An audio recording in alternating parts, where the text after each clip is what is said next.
Welcome back, Cal and listeners. This is Methodical Millions, episode 23. Cal, we talked about business breakthroughs last week, and you brought up a good topic, which is data. And I want to know what kind of effect you think data has on business culture and business valuation and growth. What do you think? Data clearly has a big effect on us today already. You have a lot of these big companies that are basically paying top dollar for data. It helps companies understand your likes, your dislikes, your shopping habits, your browsing habits, and all of that, because that can help them sort that data out and know who to target for what products or what services that they can provide when it comes to sales, right? So it has a huge effect. Some people might underestimate it, but I think it's going to be more and more valuable as time goes by. Yeah, definitely. And it's almost like each individual in this world gets monetized in some way.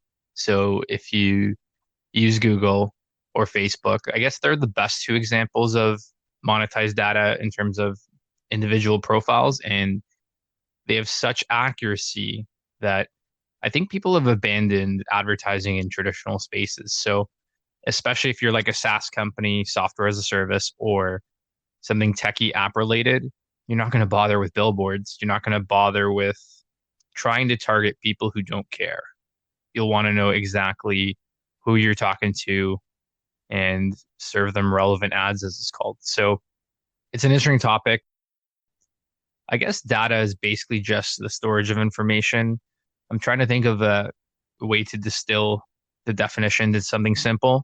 It starts with computers too, right? Zeros and ones. I think the building blocks of computers work off that. And without that, you don't have much. So I think computers were a catalyst in accelerating that because prior to computers, can you think of any examples, Cal, that where data was popular? I mean, maybe accounting ledgers. What's an example of data tracking pre-internet, pre-computer? Very good question. I remember coming across an article stating that if you gathered all the data that you could accumulate between, I think, 1970 to 1993, which is basically just before the internet boom, the size of that data would be around 1 billion gigabytes. And as of 2014, which is 6 years ago, the amount of data that gets collected on each day is about 5 billion gigabytes. So it shows of the magnitude of the data. And when we talk about the data that they are able to collect, we're talking absolutely everything. We're talking from what you hit like on YouTube or your social media, what you type in your search browser, when you go shopping, what you buy, right? So if you go grocery shopping and you just buy some food for your place, just some basic groceries, every time they scan that item on the barcode, they can tell that there's this many people who bought this item, right? And this is how much they've spent.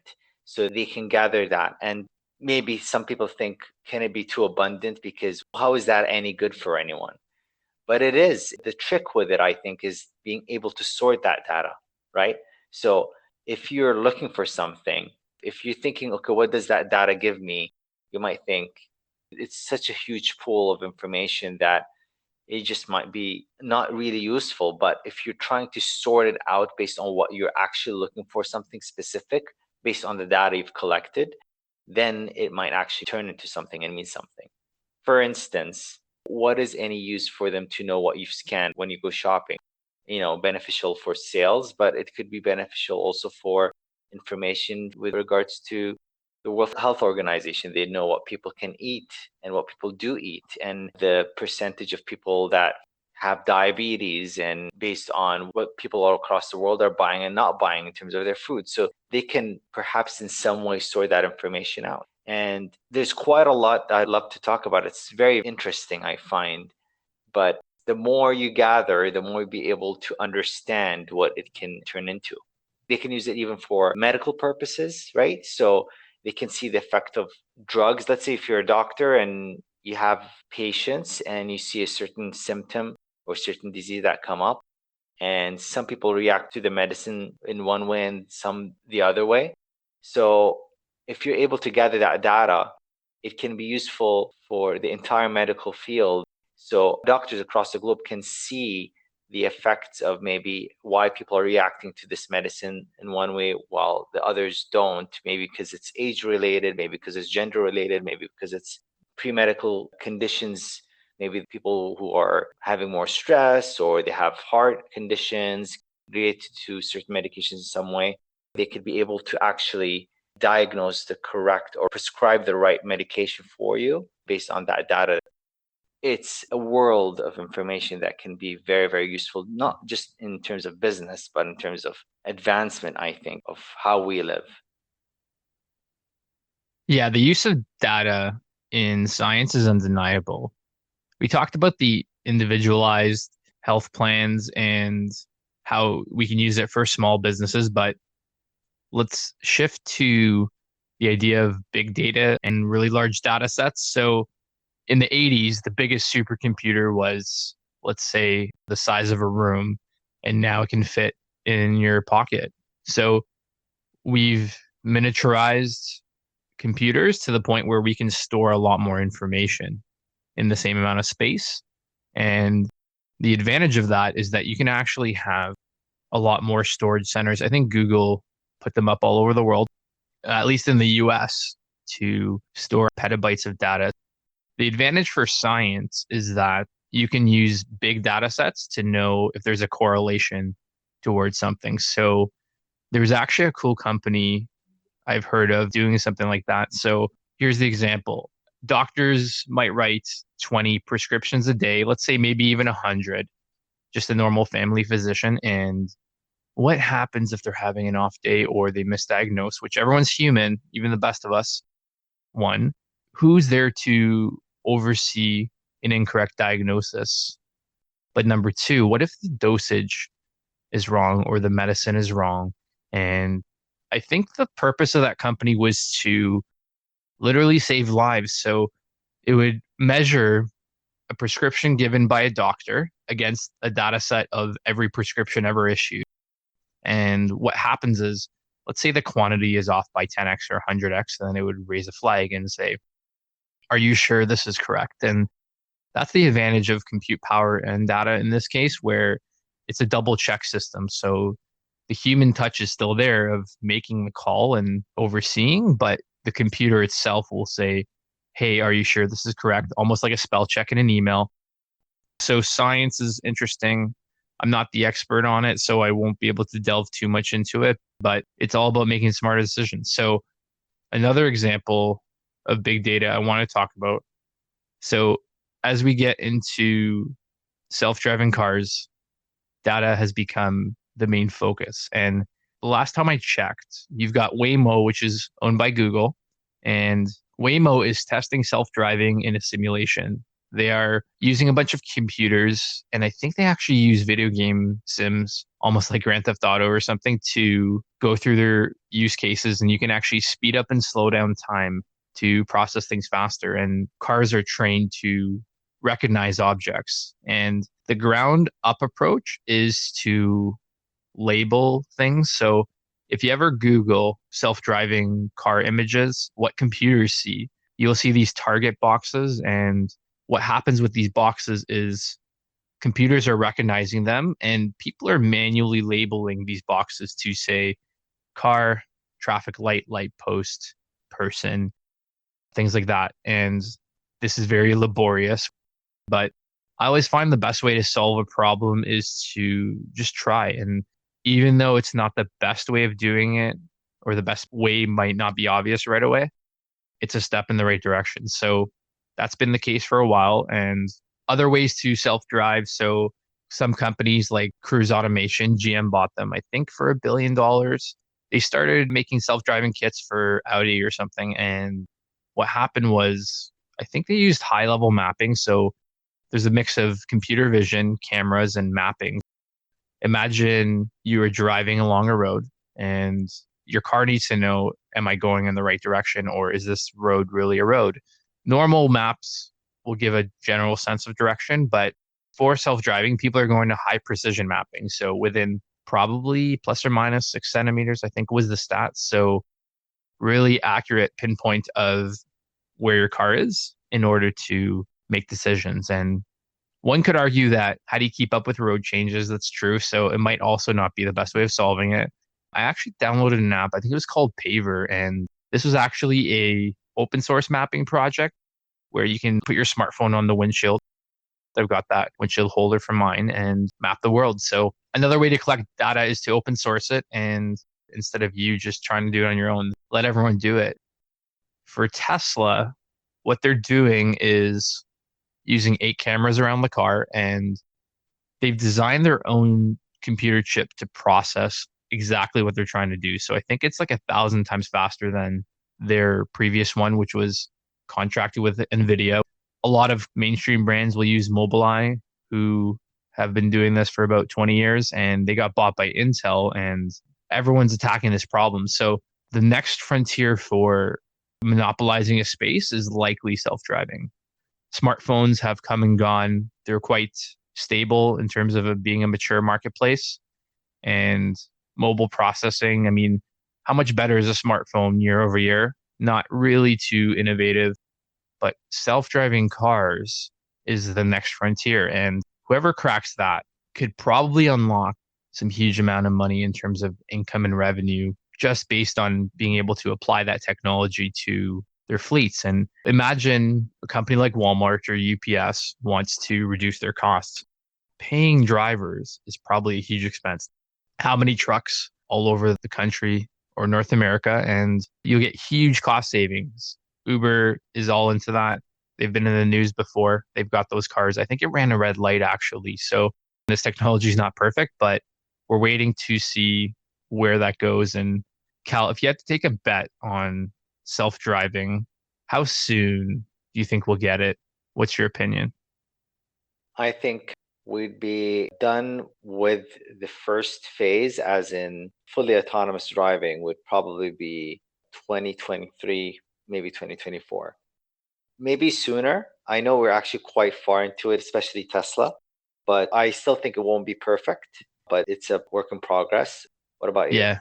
I think the running joke is Elon Musk has been saying next 6 months to a year for the last 3 years. And I just want to bring up a quick point. I thought about this the other day. So when he announced the Model 3, it was slated to build 500,000 cars in 2020, pre-factory, pre-anything. And pretty much anyone who was in the industry, a lot of analysts as well, basically said that's impossible. And he doubled down and advanced that, I think, 2 years. And guess what? We're actually in 2020. He's going to deliver 500,000 cars. It's a mix of the Model Y too, but both projects are profitable. So I guess the true saying is he's always late, never wrong. And I mean that in a good way to think about how his mind works, which is he's so resilient with solving problems that I don't have doubt in what he's going to do. Just timelines might be hindered by some unknowns. I think his most recent timeline was this year as well, by the end of the year. And the idea is they're doing a lot of what's called shadow mode testing. So we've talked about the cameras on the cars, and the computers are going in all of them. So it can be retrofitted, just plugged into your car if you've bought one in the last couple of years. And I think the ones off the line now actually have the updated computer.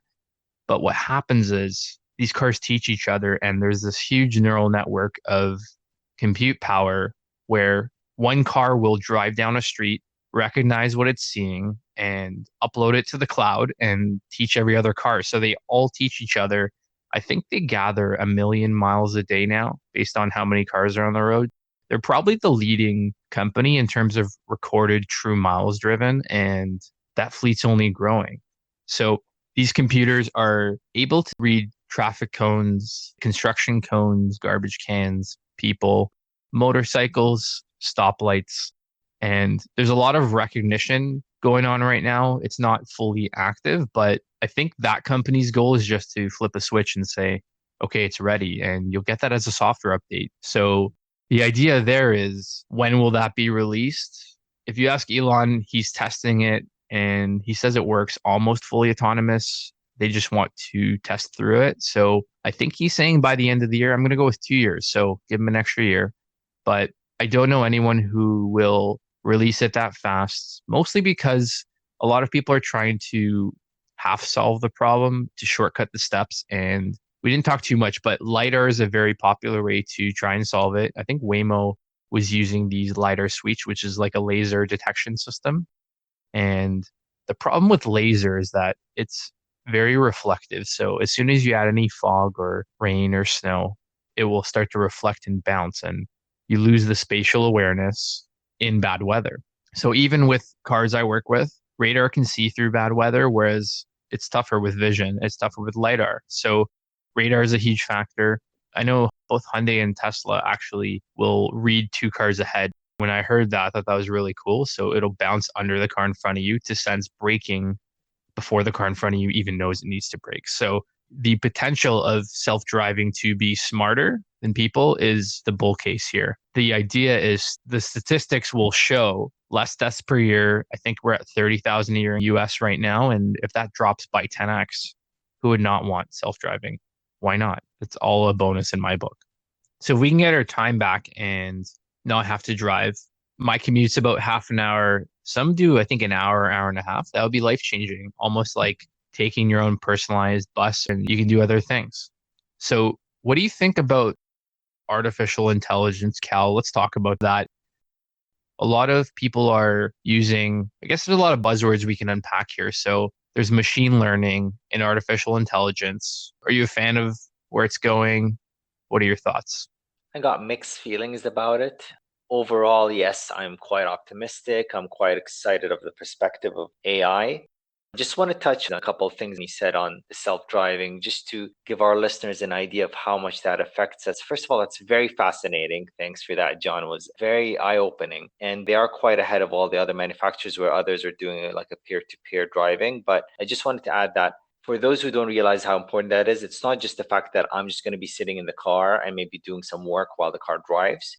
It's the fact that they can gather that data and they can know if there's a traffic jam every day at this time on this street, then by collecting that data, they can actually know how to avoid that, reduce that, and cars can drive around it generally and avoid it and save even more time. So it is huge. Like I said, it creates more efficiency in terms of time, in terms of consumption of energy. Your cars won't drive as much to get to where they need to be. So it's very, very fascinating. I just want to thank you for bringing that up. But back to AI.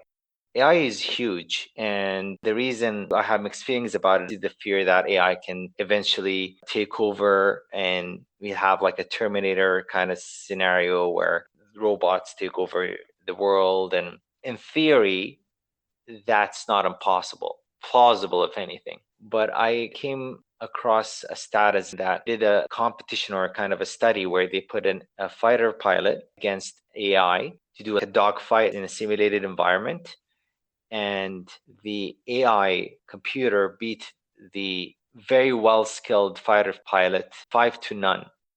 So it just really shows you how capable that thing is, and it does it by gathering data, and it can understand the behavior and it can anticipate moves, it can predict moves. It keeps learning and it teaches itself. And that's the thing, it doesn't really forget because it just gathers that information. So basically, everything we use today in terms of computers, phones, apps, even videos, everything is in zeros and ones. That's the coding behind it. But with quantum computing, which can really advance AI even further, is not as black and white as that. So it has a bit of a gray area in the sense that it can find things in between. And quantum computing, which can actually solve a problem that would take your traditional quote unquote supercomputer about 10,000 years to solve.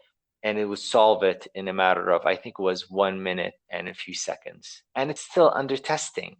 That's how fascinating it is. And it makes you wonder how much of a leap will that take us? It will learn things that we'd be years behind just to learn. So the prospects and the potential of it is huge, but it's a double-edged sword. What do you think about it? Yeah, it's almost hard to wrap your mind around it. And with quantum computing, I guess there's two different states at the same time. And it's not just zeros and ones. I think it's both. So the implications are in things like cryptography. Every modern cryptographic code that we use to secure things like websites, banking, and passwords will likely all be solved in hacks. So I've heard that with quantum computing, they get figured out. So it'll definitely be a leap forward in terms of how fast things can be solved. And the truth is, I really can't comprehend what an effect it's going to have until it's here. We won't see the use case. Just like the internet took 25 years to mature and go to mobile, connect the world, it could take some time. But when it comes, I think one thing is true, our lives will be changed forever, just like they were with computers and how we're connected and how we consume information. All that will definitely change. Similarly, though, I'm sure we'll come up with new versions of ways to protect ourselves, and people are quite creative. So there's no discounting the existential change AI and quantum computing and all that stuff will have. Speaking of your fighter pilot example, I think it was called DeepMind. There's that company Google bought, and they've got these iterations of their own version of AI, which is Alpha Zero. And take a game like StarCraft or chess or all these little games that people master. And I'm talking, you'll take the top 10 people in the world who play competitively, who can outsmart any person who's willing to try and spend the time. And they're on average the best at it.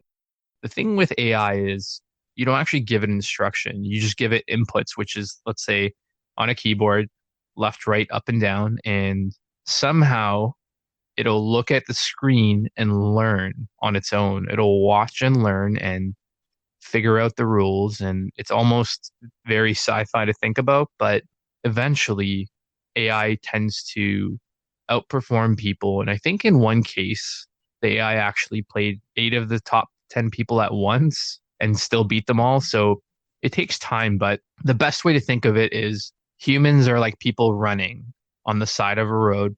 You've got someone like Usain Bolt, who's the fastest, and as fast as we can go, we're constrained to our bodies. We're constrained to a fixed amount, plus or minus.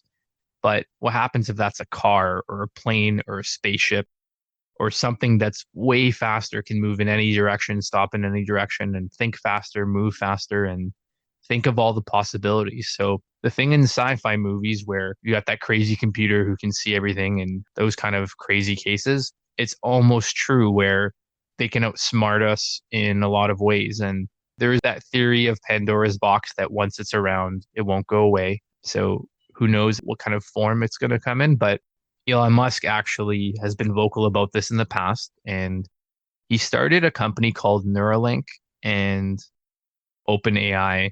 So OpenAI had the goal of democratizing the world's AI information with the smartest people to start a council for oversight and to not hold back or control AI, but just to be smart about how we develop it and to understand the risks.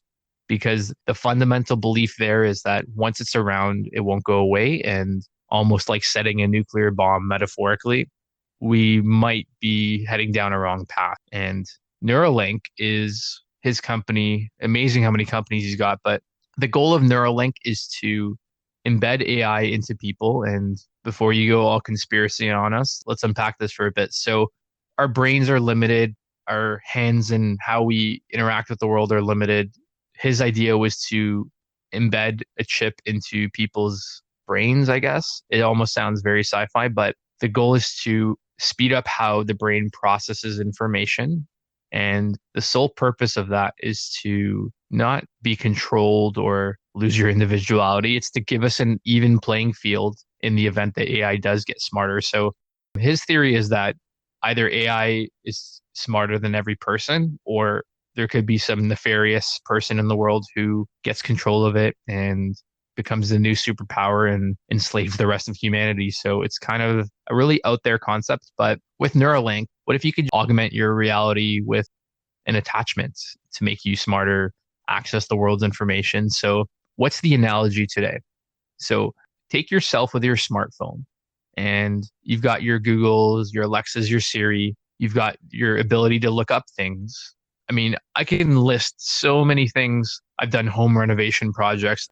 learning new things like coding based off of my ability to Google stuff on the internet and watch it on YouTube. So, how much smarter am I today than me 25 years ago? If you took me in this moment in time and transposed me then and said, okay, here's your life. And I'd argue I'm way smarter. And my ability not to memorize, but to look up and learn things as necessary is the true superpower. So as that speeds up on its own and we can learn and look up things faster, whether it's AI in a box or it's connected to us, as long as that information is shared and not held back to a certain amount of people, I think that is truly the big unlock that could enable us to do more and be more and all that. And I guess I want to kind of wrap up that thought by saying that it all depends on your outlook in life. So, what's your moral compass? What are your values, your conviction? Do you want to do good in this world? What are your goals aligned with? I think that will largely define on an individual basis what we do and how we conduct ourselves. So, a good analogy is to take a pause and say, what have you done so far with all the advances in the last 25 years? Personally, I always say be curious about the world. So, are you learning? Are you growing? Are you building? Or are you consuming? Or what do you surround your thoughts with, your time? And under the assumption that things become easier, what will you do with your life? What is the big thing you want to do? And how will you spend your time? It's a very metaphysical question. So, some deep, deep thinking into what you want to do. But if that unlock comes, do you spend time with family? Do you spend time growing a business? What does your best self look like? Is the answer. And it is a unique moment in time where we talk about looking back. How important has the internet been on giving us opportunity? If that opportunity accelerates where we could do anything and be anything for basically the cost of nothing. So people spend so much money trying to save up for a car. That's going to get commoditized into self-driving, push a button, order an Uber, or the analogy of whatever company becomes popular. And same with a smartphone. Why do you need to spend tens of thousands of dollars on an education when you can open up YouTube? The democratization is the important takeaway here. So as long as it's open source, everyone has the opportunity in this world to learn and grow from that information, to use the AI, to use these aspects that make us all smarter. I think I'm for it. I think that is the way to think about it.